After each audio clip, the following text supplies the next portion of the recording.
स्वागत है आप सभी का एक नए मोक के साथ। दोस्तों thank you so much Sukhwinder ji, बहुत शुक्रिया। मोक नंबर 25 फिर से हम लोग 10 क्वेश्चन उठाएंगे। डावन जी हेलो, दिल की आवाज़ जी thank you so much, Suraj जी, सुखविंदर साहब थैंक यू सो मच, उत्तम भाई प्लीज़ टेक केयर है ना। हाय भवानी जी हेलो, हाय हाय good evening.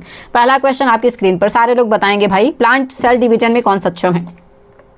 Plant cell division में कौन सक्षम है? पहला ऑप्शन हमारे पास है मेरिस्टेम, दूसरा है जाइलम, तीसरा हमारे पास है पैरेन्काइमा, चौथा हमारे पास है स्क्लेरेनेकाइमा। सारे लोग बताइएगा। पादप ऊतक में प्लांट टिश्यू में सेल डिवीजन का काम कौन करता है? प्लांट टिश्यू में निम्नलिखित में से कौन सा पादप ऊतक कोशिका विभाजन में सक्षम है?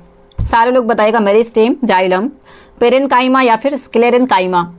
हाय भवानी जी हेलो, गैस पैरेन्काइमा। मिस्टर सूरज ने कहा गैस मार रहे हैं पैरेन्काइमा। हाय दिल की आवाज़ हेलो।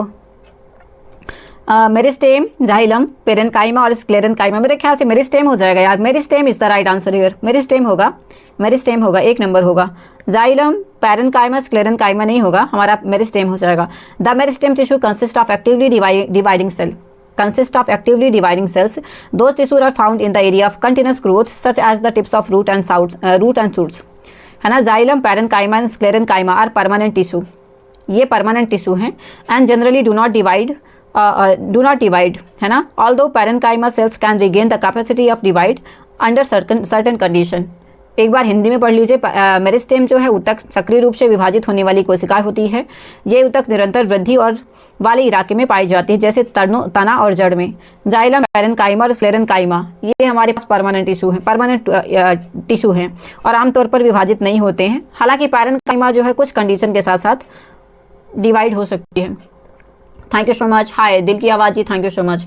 हाँ हमारा जो आंसर हो जाएगा, हाँ तो आंसर मेरा सही है हाँ सही है। अंडर सर्टेन कंडीशन, सूरज जी अंडर सर्टेन कंडीशन आपके जो माइनस मार्क होते हैं वो कट रहे हैं, बाकी आपका आंसर बिल्कुल सही है 100%। Bhavani ji thank you so much for asking. मैं अच्छी हूँ, आप बताएं कैसे हैं? थोड़ा सा गला बैठ रहा है चिल्लाते, बाकी ठीक है। Hi Ganesh ji hello good evening, thank you so much. हाँ good evening everyone, welcome to the channel, thank you so much. So पहला आंसर हमारा जो रहेगा that will be a number, means हमारा हो जाएगा meristem is the right answer here. Plant tissue है जो कि सेल डिवीजन में सक्षम होता है। Thank you. कैसे हैं भवानी साहब? Good evening. नेक्स्ट क्वेश्चन आपकी स्क्रीन पर सारे लोग बताइएगा। टेबल टेनिस में एक सर्व पर लगातार कितने लेट्स की अनुमति है? 3 लेट्स हो जाते हैं, अनलिमिटेड, 2 और 1। Table tennis how many lets are allowed in a row on a serve? सारे लोग बताएंगे। आपके कलिक्स नहीं आए हैं, कलिक्स आए थे आपके, तबीयत खराब है कलिक साहब का आपके कलीग का तबीयत खराब है डावन भाई। Thank you so much. हाँ जी दिल की आवाज़ भाई बढ़िया, हाँ बिल्कुल सही सोच रहे हैं आप। Ganesh ji thank you so much. भाई ने कहा दो नंबर पक्का। हमारे पास टेबल टेनिस में एक सर्व पर लगातार कितने लेट्स की अनुमति है? गेस 2 कर रहे हैं आप, गेस 2 कर रहे हैं। मुझे लगता है यार अनलिमिटेड हो सकता है क्या? अनलिमिटेड हो सकता है क्या? क्योंकि मुझे टेबल टेनिस का आइडिया ज़्यादा नहीं है, तो मैं 3 बताऊँ, 2 बताऊँ या 1 बताऊँ, ये क्वेश्चन मुझे भी नहीं आ रहा है, तो मैं अनलिमिटेड की तरफ जाती हूँ। यस मैम ओके क्या लिख दिया मेरे दोस्त? भवानी जी क्या लिख रहे हैं? यस मैम आई सेड, मतलब समझी नहीं मैं मेरे दोस्त मुझे लगता है, मुझे आइडिया नहीं इसका, मैं इसका आंसर देखूंगी। अनलिमिटेड है भाई।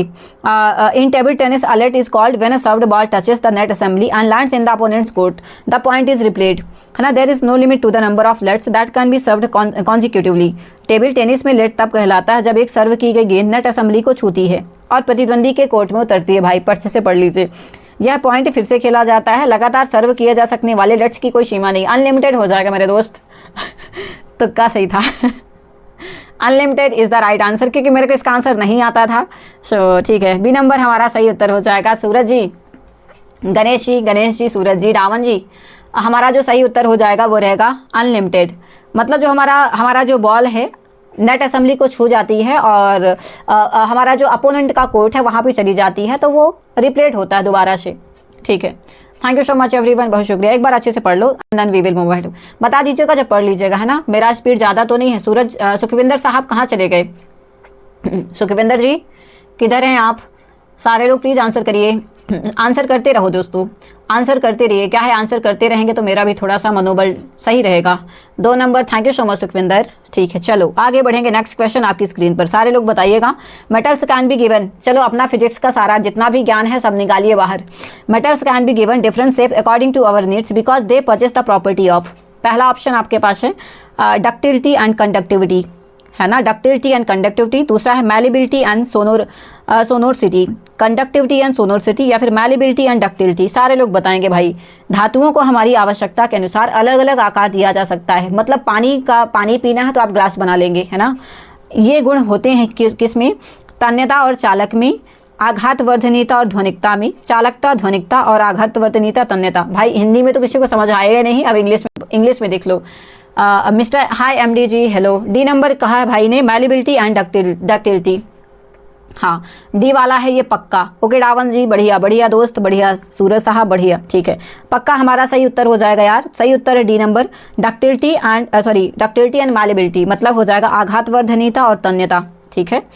Malleability and ductility, malleability is the property that allows a metal to be hammered into thin sheets, है ना, शेप चेंजिंग के लिए। और डक्टिलिटी क्या हो जाएगा, property that allow a metal to be drawn into thin wires, shape changing के लिए। सो शेप चेंजिंग के लिए हो जाएगा these 2 properties allowed metal to be given various shapes. Malleability वह गुण होता है जो धातु को पतली शीटों में पीटने की अनुमति देता है, आकार इससे बदलता है। और तन्यता वह गुण है जो धातु को पतले तारों में खींचे जाने की अनुमति देता है। ये दोनों गुण धातुओं को विभिन्न आकार का अनुमति देने की उम्मीद करते हैं। हाँ, malleability, sheet, ductility, thin wires. Thank you so much Suraj ji, बहुत शुक्रिया। मैंने ये सारे मोक है, ये सारे पूरे मोक है, ठीक है। मोक अभी के रिसेंट के मोक हैं, तो ये मोक है। अब मोक टेस्ट है तो मैंने कहा कि मैं इसके आंसर्स भी दूंगी प्रॉपर, और अब बस मोक और मोक ही चलेगा पूरा दिन until the CGL। Thank you so much. Malleability, sheet and ductility, thin wire. Thank you so much Suraj ji, बहुत शुक्रिया, ठीक है। ठीक है, आगे बढ़ेंगे सुखविंदर साहब, ठीक है। चलो आगे बढ़ेंगे। नेक्स्ट क्वेश्चन आपकी स्क्रीन पर, सारे लोग बताइएगा। यूएनईपी का हेडक्वार्टर यार कहाँ है, यूएनईपी का है ना, यूनाइटेड नेशन एनवायरमेंट प्रोग्राम, संयुक्त राष्ट्र पर्यावरण संगठन, सॉरी कार्यक्रम, संयुक्त राष्ट्र पर्यावरण कार्यक्रम का जो हेडक्वार्टर है वो कहाँ पे है, यूएनईपी का। जेनेवा में है, नैरोबी में है, लियोन्स में है, या फिर काहिरा में है। सारे के सारे लोग बताएंगे मेरे दोस्त। Thank you so much everyone, बहुत शुक्रिया। सारे के सारे लोग बताएंगे। यूएनईपी का, संयुक्त राष्ट्र पर्यावरण कार्यक्रम का हेडक्वार्टर किधर है, जेनेवा में है, नैरोबी में है, लियोन्स में, या फिर काहिरा में। मिस्टर डावन ने कहा 1 नंबर है, 1 नंबर है मिस्टर डावन ने। और हमारा जो आंसर हो जाएगा मेरे दोस्त, जेनेवा, नैरोबी, लियोन्स या फिर काहिरा, यूएनईपी का जो हेडक्वार्टर है, तो वो हमारा आंसर हो जाएगा भाई बी नंबर, नैरोबी हो जाएगा। Nairobi is the right answer. Geneva नहीं रहेगा गणेश साहब, नहीं, नैरोबी हो जाएगा। UNEP, United Nation environmental programme, संयुक्त राष्ट्र पर्यावरण कार्यक्रम जो रहेगा वो रहेगा नैरोबी हो जाएगा। गणेश साहब, डावन जी, हमारा आंसर रहेगा बी नंबर। बढ़ जाएं हम, बताइएगा, सारे के सारे लोग बताइएगा दोस्त।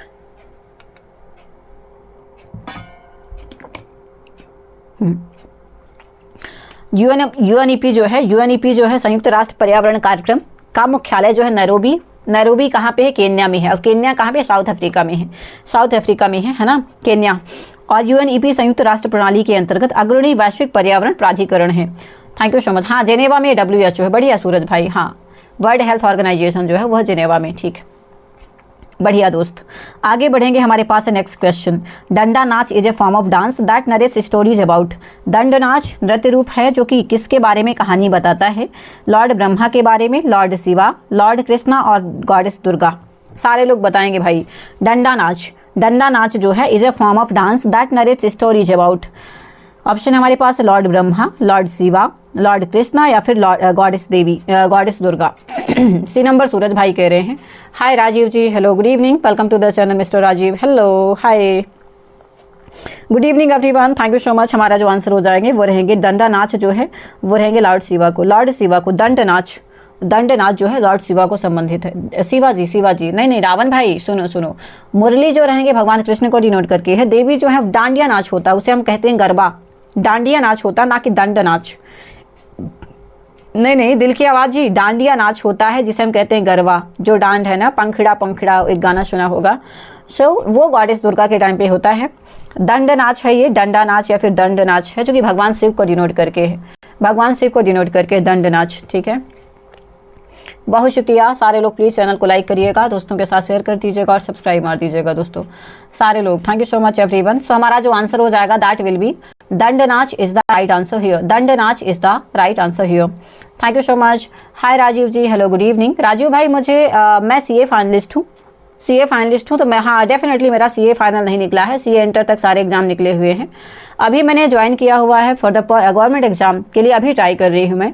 एक एग्जाम निकला है मेरा LIC ADO का, बाकी अभी तक मैंने पेपर नहीं दिया। अब जैसे जैसे पेपर दूंगी मैं तो आपको बताते चलूँगी राजीव कि मेरे कौन कौन से एग्जाम निकले हैं और कौन कौन से आगे बताऊँगी, मैं आपको अपडेट करूँगी। Thank you.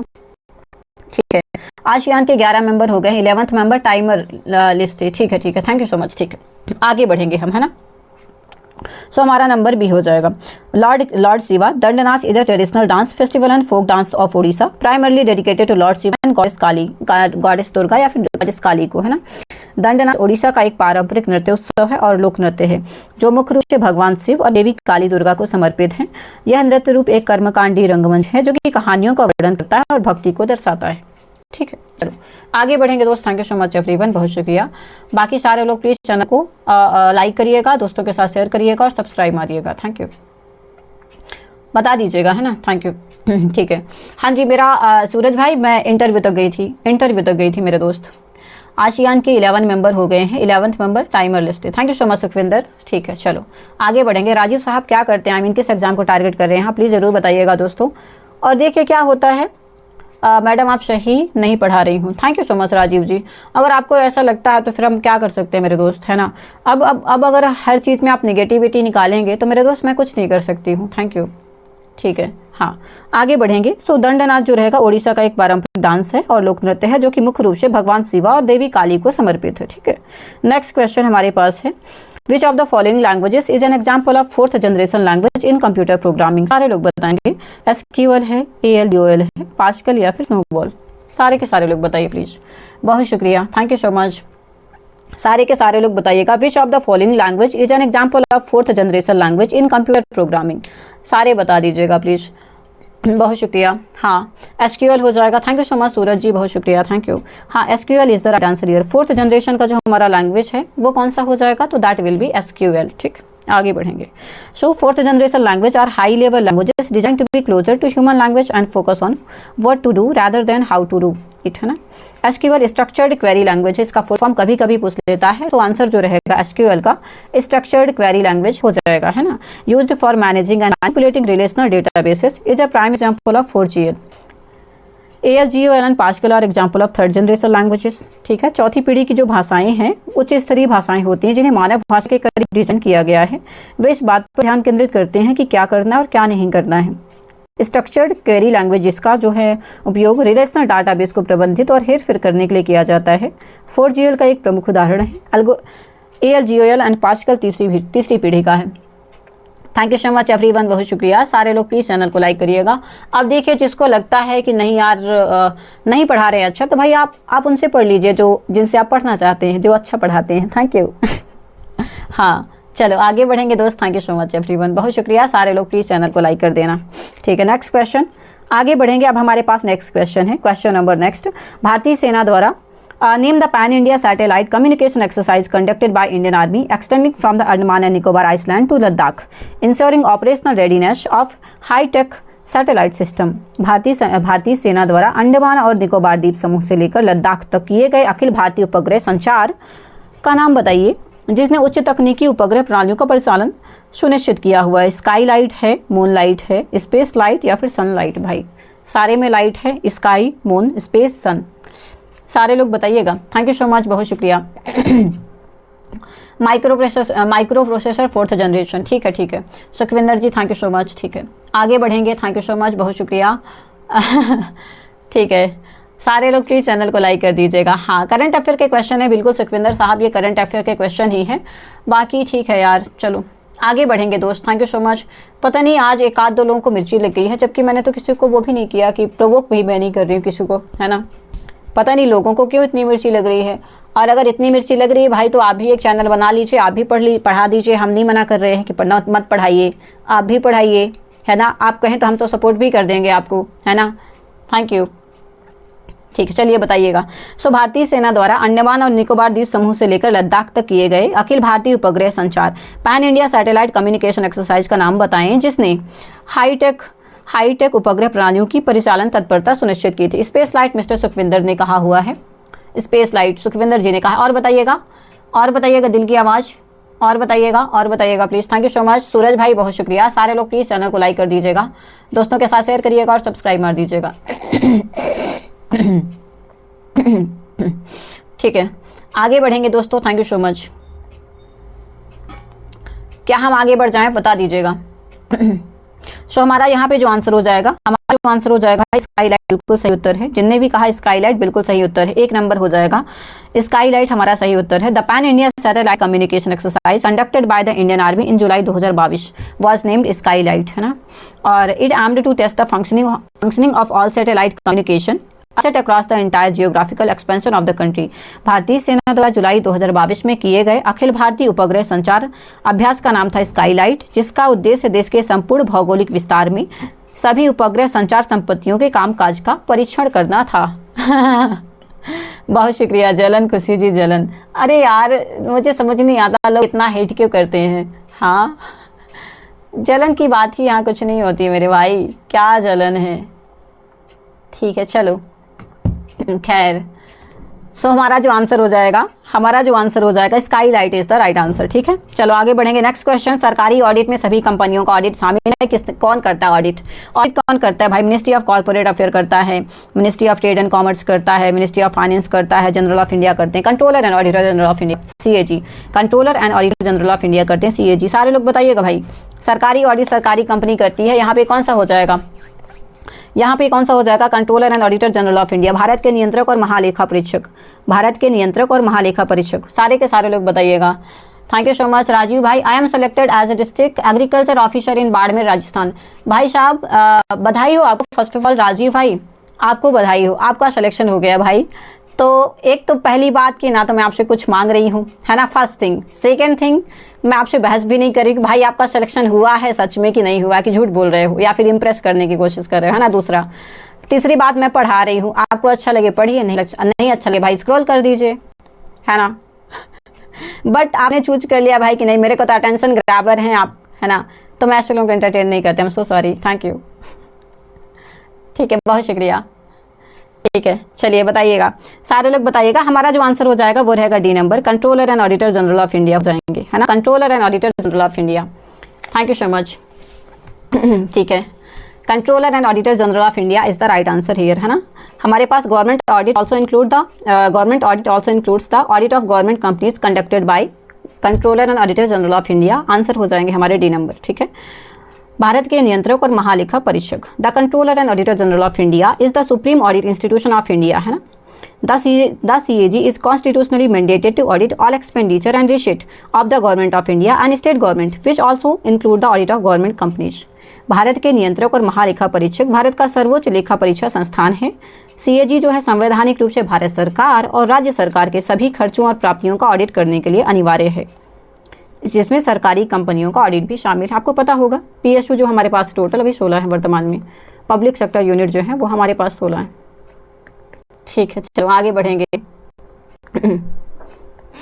ठीक है, आगे बढ़ेंगे।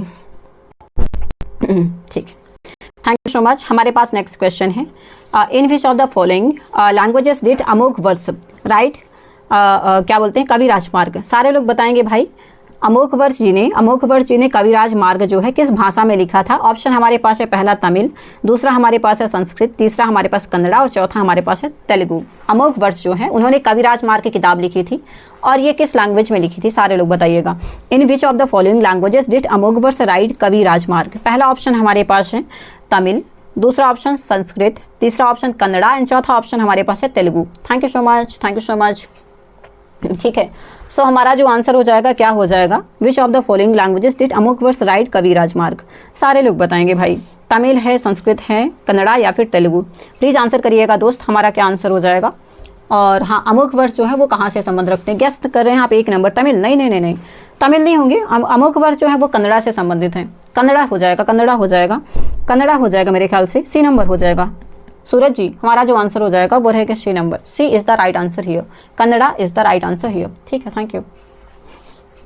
ठीक है, सो हमारा जो आंसर रहेंगे वो रहेगा सी नंबर। ठीक है, नेक्स्ट क्वेश्चन इसी का एक्सप्लेनेशन है। Kavirajamarga is the earliest available work on rhetoric, poetic and grammar in the Kannada language. It was written by और attributed to the Rashtrakuta king Amoghavarsha first, है ना, राष्ट्रकूट किंग थे यहाँ पे, अमोघवर्ष फर्स्ट हो जाएंगे, उन्होंने लिखा था। उनके टाइम पे ये थे, अमोघवर्ष हो जाएंगे, अमोघवर्ष जी ने लिखी थी, कविराज हैं ये, और इन्होंने कन्नड़ लैंग्वेज में वो लिखा है, किताबें लिखा है। कविराज मार्ग कन्नड़ भाषा में अलंकार शास्त्र, काव्य शास्त्र और व्याकरण पर उपलब्ध करने वाली सबसे प्रारंभिक कृति है। राष्ट्रकूट राजा अमोघवर्ष फर्स्ट के टाइम पे लिखा गया था और इसका श्रेय इन्हें दिया जाता है। ठीक है, थैंक यू सो मच, बहुत शुक्रिया। आगे बढ़ेंगे दोस्त, हमारे पास नेक्स्ट क्वेश्चन है। ठीक है, आगे बढ़ेंगे, नेक्स्ट क्वेश्चन हमारे पास है किस दशक में भारत की जनसंख्या वृद्धि नकारात्मक थी? भाई निगेटिव किस टाइम पे थी, सारे लोग बताइएगा। In which of the following decades was there a negative growth rate of population in India? एक सेकंड रुकिएगा, थोड़ा सा मैं कुछ लोगों को हटा दूं। Thank you so much. पता नहीं अरे राजीव भाई क्या है, मेरे रिश्तेदार हैं क्या है, पता नहीं यार, हो सकते हैं शायद ज़बरदस्ती वाले रिश्तेदार। ठीक है, hi Swarn ji, hello, good evening, thank you so much, बहुत शुक्रिया। सारे लोग प्लीज़ चैनल को लाइक करिएगा, दोस्तों के साथ शेयर करिएगा और सब्सक्राइब कर दीजिएगा दोस्तों, थैंक यू सो मच, बहुत शुक्रिया। चलो आगे बढ़ेंगे। सो हमारा जो आंसर हो जाएगा, भाई क्या बोलते हैं, किस डेकेड में जो इंडिया पॉपुलेशन ग्रोथ था ना वो कब नेगेटिव था? 1951 से 1961 में, 1911 से 1921, 1971 से 81 या फिर 1931 से 1941? सारे लोग बताएगा नेगेटिव ग्रोथ रेट कब हुआ है, किस डेकेड में? नहीं, मुझे मायोपिया नहीं है मेरे दोस्त, मुझे मायोपिया नहीं है, थैंक यू। स्वर्ण जी, नहीं, अरे यार ऐसे मत कहो। स्वर्ण भाई, good evening, thank you so much everyone, बहुत शुक्रिया। सारे लोग प्लीज़ चैनल को लाइक करिएगा, दोस्तों के साथ शेयर करिएगा और सब्सक्राइब मार दीजिएगा।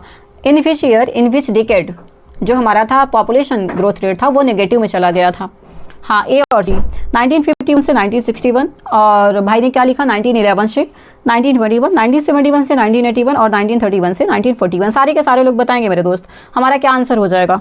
हमारा जो आंसर हो जाएगा वो रहेगा 1951 से 1961, 1951 से 1961 हो जाएगा। यहाँ पे हमारा पॉपुलेशन जो रेशियो था वो नेगेटिव था। 1951 से 1961 हो जाएगा, 1951 से 1961 is the right answer here, 1951 से 1961। एक नंबर होगा मिस्टर सूरज, हमारा जो आंसर हो जाएगा 1951 से 1961। ठीक है, हाँ ठीक है, बस हो गया। या ये एक सेकंड रुकिएगा थोड़ा सा, शायद क्वेश्चन कुछ गलत है यहाँ पे, एक क्वेश्चन नहीं लिख पाई। ठीक है, नेक्स्ट क्वेश्चन आपकी स्क्रीन पर। Which among the Gupta ruler strengthen his kingdom by matrimonial alliance with the powerful family to Licchavi, है ना, मतलब जो रूलर ऑफ मिथिला थे, गुप्त शासकों में से किसने लिच्छवी शासक के शक्तिशाली परिवार के साथ विवाह किया था, अपने राज्य को मजबूत किया था? पहला ऑप्शन हमारे पास है चंद्रगुप्ता फर्स्ट, स्कंदगुप्त, समुद्रगुप्त या फिर चंद्रगुप्त सेकंड। सारे लोग बताइएगा लिच्छवी प्रिंसेस से किसने शादी करी थी, बात इतनी सी है। लिच्छवी प्रिंसेस से किसने शादी करी थी, बात इतनी सी है। सारे लोग बताइएगा भाई, पहला चंद्रगुप्त फर्स्ट ने करी थी, स्कंदगुप्त ने करी थी, समुद्रगुप्त या फिर Chandragupta second? Please answer, thank you, बहुत शुक्रिया। हाँ, थैंक यू सो मच, बहुत शुक्रिया। ठीक है, सो हमारा जो आंसर हो जाएगा एक number, Chandragupta first is the right answer here, Chandragupta first is the right answer here हो जाएंगे, है ना। और इन्होंने लिच्छवी कुमारी जो थी, लिच्छवी प्रिंसेस थी कुमार देवी, उनसे शादी करी थी इन्होंने। चंद्रगुप्त फर्स्ट ने लिच्छवी प्रिंसेस कुमार देवी से शादी करके गुप्ता डायनेस्टी को काफी मजबूत कर दिया था। और ठीक है ना, सो हमारा जो आंसर हो जाएगा Chandragupta first is the right answer. नहीं, एक नंबर हो जाएंगे। डावन भाई, थैंक यू सो मच, बहुत शुक्रिया। सारे लोग प्लीज चैनल को लाइक करिएगा, दोस्तों के साथ शेयर करिएगा और सब्सक्राइब मार दीजिएगा दोस्तों, thank you so much. Next question. नहीं, सेकंड नहीं सुखविंदर, एक नंबर कुमार देवी से शादी करी थी, फर्स्ट नंबर हो जाएंगे, चंद्रगुप्त फर्स्ट हो जाएंगे। हमारा आंसर जो रहेगा वो रहेगा एक number, Chandragupta first. Mister Sukhwinder, एक नंबर हो जाएंगे हमारे। ठीक है, बस हमारा यहाँ पे मूक नंबर ये वाला भी खत्म होता है और आज मैं बस इतने ही मूक लूंगी, है ना। तो मैंने अराउंड करवाए क्वेश्चन 30 प्लस करा दिए, मतलब अराउंड 30 प्लस कराए, 30 प्लस कराए। सारे लोग प्लीज़ चैनल को लाइक कर देना, दोस्तों के साथ शेयर कर दीजिएगा और सब्सक्राइब मारिएगा। अननेसेसरी पर्सन्स को आप लोग प्लीज़ इग्नोर करिएगा, अननेसेसरी पर्सन को इग्नोर कर दिया करिए, क्योंकि क्या है, इनका जो काम होता है सिर्फ और सिर्फ स्पैमिंग करना होता है भाई, हम इनसे नहीं लड़ सकते हैं, है ना। अब जिसको अच्छा लगता है या पढ़ेगा, जिसको नहीं अच्छा लगता नहीं पढ़ेगा, अब ऐसा तो कोई बाउंडेशन नहीं। हाँ, बस इतना ही टाइम हो रहा है ना, 10:23 हो रहा है, 10:30 का टाइम था मेरा, सो थैंक यू। हाँ हाँ बिल्कुल बिल्कुल, डावन भाई कुमार देवी जी का सन था स्कंद, हाँ समुद्रगुप्त, हाँ समुद्रगुप्त, बिल्कुल बिल्कुल। बढ़िया दोस्त, बढ़िया बढ़िया। सारे लोग प्लीज़ चैनल को लाइक कर दीजिएगा। साइलेंट भाई आज क्या क्या पढ़ाई हुआ है, बहुत शुक्रिया, बहुत शुक्रिया everyone, thank you so much. क्या है ना एक्चुअली 50 रुपये मैं क्यों मांगती हूँ QR कोड पे? राजू भाई एक्चुअली बात इतनी से कि साल भर से पढ़ा रही हूँ मैं, है ना। अब साल भर से कितना फ्री कंटेंट दूंगी? अब इतने तो भिखारी नहीं होगे राजीव कि कटोरा लेके मांगते होगे, है ना। मैं तो ऑनलाइन मांगती हूँ, वो अच्छा है। तो इतना तो भिखारी नहीं होगे, है ना, ठीक है। बहुत शुक्रिया। 1 साल से पढ़ा रही हूँ पूरा ऑनलाइन यूट्यूब में, मैं 1 साल से पढ़ा रही हूँ भाई, ठीक है। तो इतना तो मुझे लगता है कि इतना हक बनता है मेरा। बहुत शुक्रिया। सारे लोग प्लीज़ चैनल को लाइक कर देना, दोस्तों के साथ शेयर कर दीजिएगा, सब्सक्राइब मारिएगा। बाकी ठीक है, ठीक है, ठीक है, thank you so much. Rajiv भाई एक लॉयर को आप वो सिखाएंगे, लॉ सिखाएंगे? आप एक लॉयर को लॉ सिखाने की बात कर रहे हैं Rajiv ji? Oh that's lovely lovely lovely. ये पहला बार, ये जो पहला थोड़ा सा नया है, किसी भी लॉयर को आप एक वो सिखा रहे हैं, लॉ सिखा रहे हैं।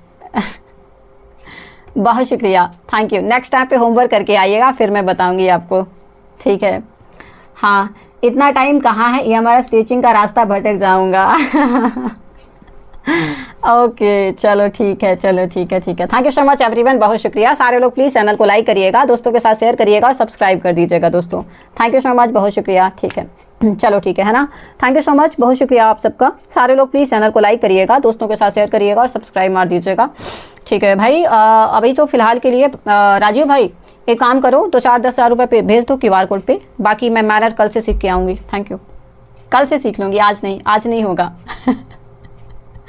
चलो, ओह माय गुडनेस, चलो ठीक है, bye everyone, thank you so much, बहुत शुक्रिया। हंसते रहिए, मुस्कुराते रहिए और पढ़ते रहिए। Thank you so much everyone. Trolling के लिए शुक्रिया। राजीव भाई कल अपने जैसे 2-4 लोगों को और लेके आना। थैंक यू सो मच, बहुत शुक्रिया, ठीक है। आज के लिए बस इतना ही। सारे लोग प्लीज़ चैनल को लाइक कर देना। नेक्स्ट सेशन हम लोग जरूर मिलेंगे। Thank you so much, bye bye, take care.